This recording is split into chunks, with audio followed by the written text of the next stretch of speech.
Écoutez, depuis plusieurs mois, nous voyons des hauts cadres de l'administration, des ministres, des militants du RDPC faire des appels à une candidature de M. Paul Biya. Et sachant qu'en l'état actuel de la Constitution, aucune élection anticipée n'est possible, ces derniers sont allés explicitement appeler à une modification de la Constitution pour la rendre effectivement possible.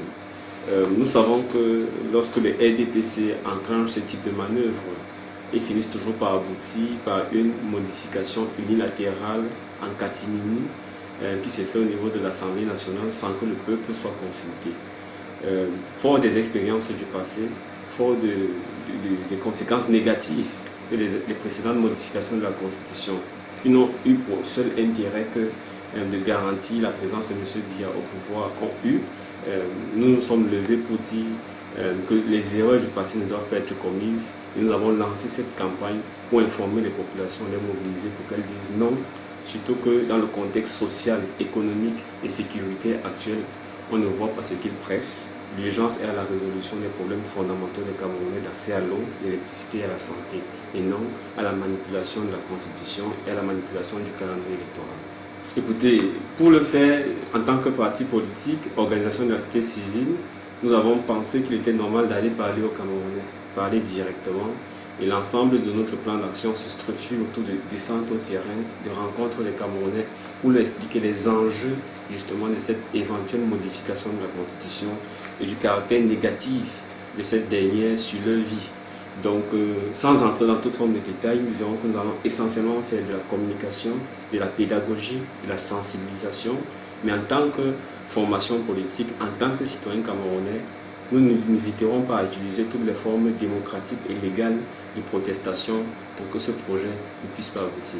Écoutez, il faut savoir que ce type d'événement, pour nous, est salutaire parce qu'il permet de révéler la véritable nature du régime actuel qui, sous les apparences de promouvoir la démocratie, est en réalité un régime répressif. Il faut dire que chaque fois que nous allons mener des activités privées, je dis bien des réunions privées, nous ne nous plierons pas à des déclarations de manifestation parce que la loi de 90 demande une déclaration préalable pour des réunions publiques et des manifestations publiques. Et naturellement, pour les manifestations publiques, nous allons faire des déclarations, mais nous ne sommes pas dupes.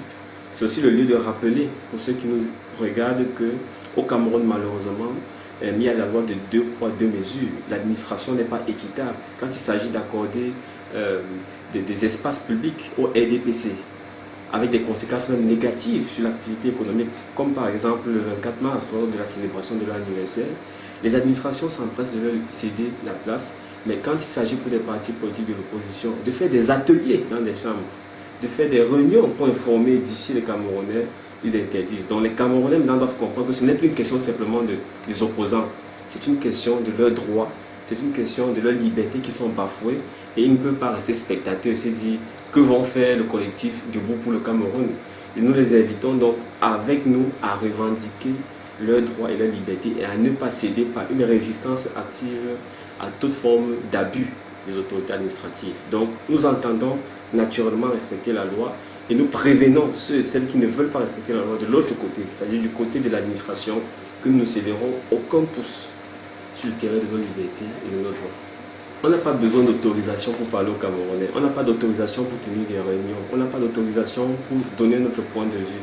Donc sur ce fait, nous sommes déjà sur le terrain. Au moment où je vous parle, nombreux de nos camarades dans plusieurs villes sont en train de discuter avec les Camerounais pour leur expliquer les enjeux. Maintenant, des manifestations d'envergure, des actions un peu grande nature seront naturellement menées, mais nous nous réservons le soin de l'annoncer le moment venu, parce qu'il faut ne pas l'oublier, nous sommes aussi dans un combat politique et c'est important de conserver ces stratégies. Alors, le collectif Debout pour le Cameroun, Stand for Cameroun, est composé dans un premier temps de partis politiques, le MSC, le CPP, l'UPC et le parti Univers, mais qui est en train de s'élargir avec d'autres partis politiques, avec des organisations de la société civile et qui est aussi ouvert aux simples citoyens. Ça veut dire que n'importe quel Camerounais qui veut l'eau, qui veut l'électricité, qui veut la santé et qui ne veut pas qu'on modifie la Constitution est libre de rejoindre ce collectif. Donc nous invitons tous les Camerounais qui ont les mêmes soucis que nous, qui sont préoccupés par l'avenir et qui veulent un présent qui soit meilleur, à nous rejoindre, à agir pour dire non à la modification de la Constitution, oui à l'eau, oui à l'électricité, oui à la santé pour tous.